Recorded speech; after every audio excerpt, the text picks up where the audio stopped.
Today's gospel episode talks about the judgment of the nations, the coming of the Lord, the end time, ang katapusan sa panahon, ang pagbalik sa Diyos, isip hari sa kalibutan. Dear sisters and brothers in Christ, this is the image of judgment time, when Christ the King will not ask, "Are you a priest? Are you a nun? A teacher? A businessman? Are you a politician on earth?" Mga igsuon sa katapusan sa panahon, ang Dios mangutana kanato niini. Umay imo taghimo para sa imo pamilya, sa imo mga minahal sa kinabuhi, sa imo mga higala,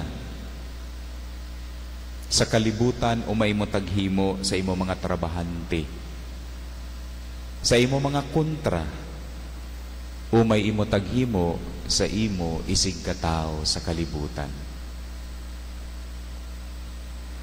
Diba diha sa Ebanghelyo karon, si Jesus miingon man, Mateo 25:40, "Sultihan ko kamo, nga sa matag higayon nga maghimo kamo niini, alang sa labing ubos niining ako mga igsuon, gihimo ninyo kini alang kanako."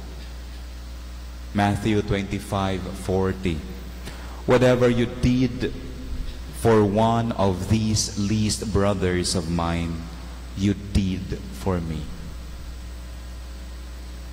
Dear brethren, the Lord will reward those who do good deeds even to their enemies.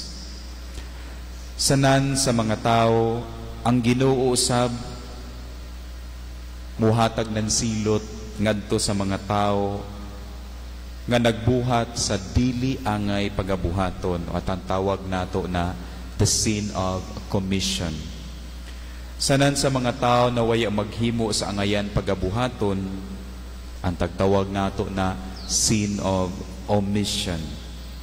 Ang Ginoo muhatag gayud sa iyang silot nini mga tawhana, ug siya moingon sa katapusan sa panahon, "Palayo kamo kanako, kamo mga makasasala, wala ako makaila kaninyo.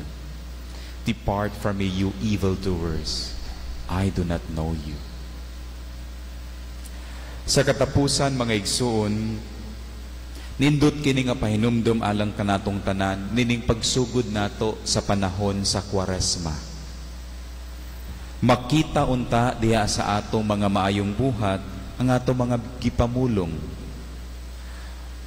Let's do it then and put into action the words that spring from our faith.